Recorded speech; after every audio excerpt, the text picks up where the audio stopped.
The Spider-Man 2 trailer, the story trailer, just dropped overnight in the UK. And Josh, you've not seen it, I don't think, because you're going to watch it fresh. That's it. Not seen it yet, but I've seen the stills, so my input is only Venom looks lovely. I like everyone's new trims, and it looks really fun. That's my review of the 3 images I've seen.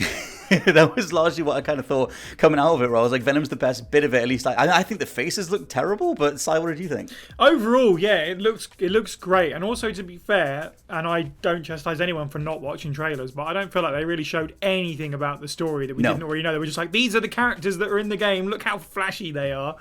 So I was like, yeah, nice. Look at their new eyes. Yeah. They've got new mouths and everything. Yeah, basically. Yeah, I think it's always, I love when a trailer can do that. I always think there's like an art to a good trailer that can give you a little bit more of what you want without specifically ruining something. Like, I totally get why people stay away from trailers. I think movie trailers do it a lot worse. I remember like the Terminator, was it Salvation trailer? It was one of the newer ones where they revealed like John Connor was a Terminator, and it was just like, what are we doing?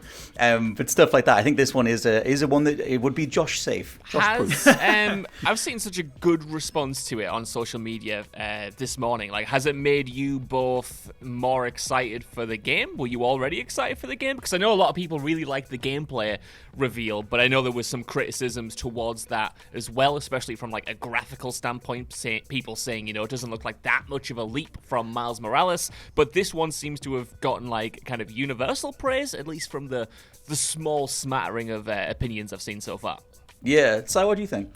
I'm a weird place, aren't I, really? Because I've only just played the first 2 games because of you guys. I was like, well, shall I just jump into the sequel? And everyone in the office was like, no, you need to play both of the first. I was like, okay, so, which is really good because, yeah, now I've Miles Morales, I ran the credits on last week, and immediately it was like, well, I need to know what happens next. And then the trailer comes out, so the hype for me is absolutely beginning properly, for sure. Yeah, as I say, like I have no idea what this game is, but it certainly looks beautiful.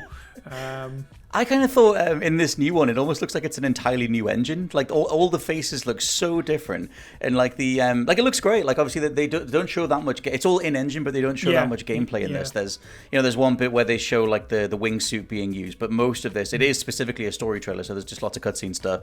And I think all the character models overall look great, but like they look completely. Like Mary Jane looks completely different, like in a way better way. Yeah. But it's like stuff like that where they've kind of overhauled it. It's just the facial animation looks a bit off. There's a bit at the beginning. Just to me, it was just how much the faces have changed. Where like it opens on who they reveal is Harry and Peter having a conversation, but I was like, who the hell are these guys? I don't know who these 2 people are. And then Harry's like, hey Pete, we need to do this thing, and I was like, oh, that's Peter Parker, right? Okay, cool. With the gameplay. Because, sorry, Si, I was going to ask if like you played the remastered version, right? Yes. Yeah. So I think because I did as well, I think maybe me and Si are more familiar with new Peter Parker, especially. And I don't think you. Did you play the PS5 remaster, Scott?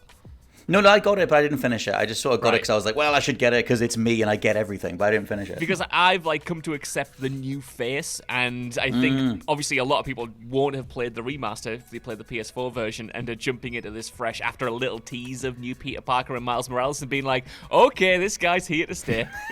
Yeah, I can understand why it's weird for some people, but for me, it's just like, yeah, it's just totally normal, as you say. Like I understand also what people are saying about, maybe not reservations is the right word, but the gameplay that we did see earlier this year is not a big jump away. I almost wonder what can you possibly do to change it up. Like I don't know what you would bolt on that would make it that different, and would that be a dangerous, contentious thing to do? But there is a couple of things in that trailer that make you go, oh yeah, awesome, because there's a shot of like Brooklyn Bridge from Brooklyn side, and it's like, oh yeah, we get more map. We got like finally there's gonna be a much bigger map rather than just Manhattan again for the 3rd time. Yeah, I'm curious what I think I have to imagine there's some sort of like super secret source that they haven't revealed yet. I'm like sure some there sort has of, to be something. Like a Miles Morales button or something. I know that you can jump between the 2 of them as you're exploring anyway, but I like the idea of changing up the combat that way. Because like when they revealed the gameplay stuff, whenever that was, time's a flat circle, but whenever that was, I felt like that was kind of more of the same, and it's like more of the quick time events, more of the like the chase sequence looked gorgeous, but it was also like it's one of those things where you can watch it and you know exactly how that's going to play, and it's always like, it's a weird thing I find in gaming where it's sort of like that's bankable. Some people respond positively to it, and then other people just go like, well, I know what that is, so I can only be so excited about it. And it's like, I'm kind of waiting for them to debut something that I haven't seen, other than the wingsuit. I think the wingsuit will be fun, but I kind of want to know how much control you have over that. I think especially with this game, and correct me if I'm wrong, but being like the first big sequel that is PS5 only, obviously Horizon Forbidden West and God of War Ragnarok were cross-gen releases, but this is like Spider-Man 2. It's PS5 exclusive. It's really like Sony's next step in their first-party portfolio. So I think that adds that extra level of expectation, I think. True. And I wonder if it's going to live up to kind of that hype. I wonder if it's going to be the game that everyone needs to buy a PlayStation 5 for. I kind of thought that, like, it's very glossy. Like, the trailer is super glossy. I kind of thought that about the character models, where I was like, they don't look, like, they're not trying to do, like, a Naughty Dog render. Like, it's not aiming for realism necessarily. They're very highly detailed, and they look, obviously, lifelike and realistic, but there's an art style to it. At least I kind of thought that every character had, like, a lot of flash to them. Like, yeah, I thought it was a weird look. I thought the humans looked a bit weird in it, but I'm curious what the rest. I'm mostly there for the story stuff. Obviously, Venom's the big thing. That's what the thumbnail is on the official trailer anyway, and that's what they end on, is like him roaring, and then it cuts to like the titles and stuff.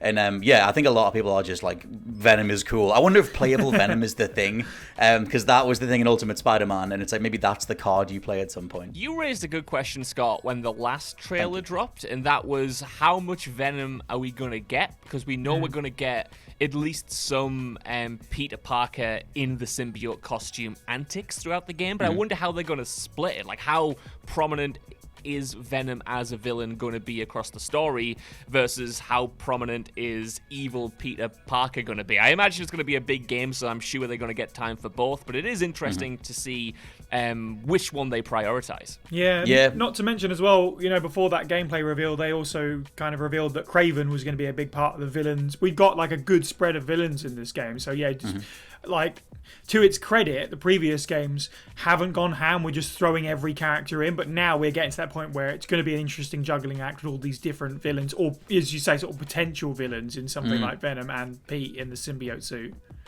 I keep thinking that they're going to do like some sort of switcheroo as well, because it's weird. Like, I thought at the end of the first game, it was very clear that Harry had the symbiote. He's in the tank, like he looks like he's in a Bacta tank or whatever. And I was like, cool, that dude's going to be the next Venom.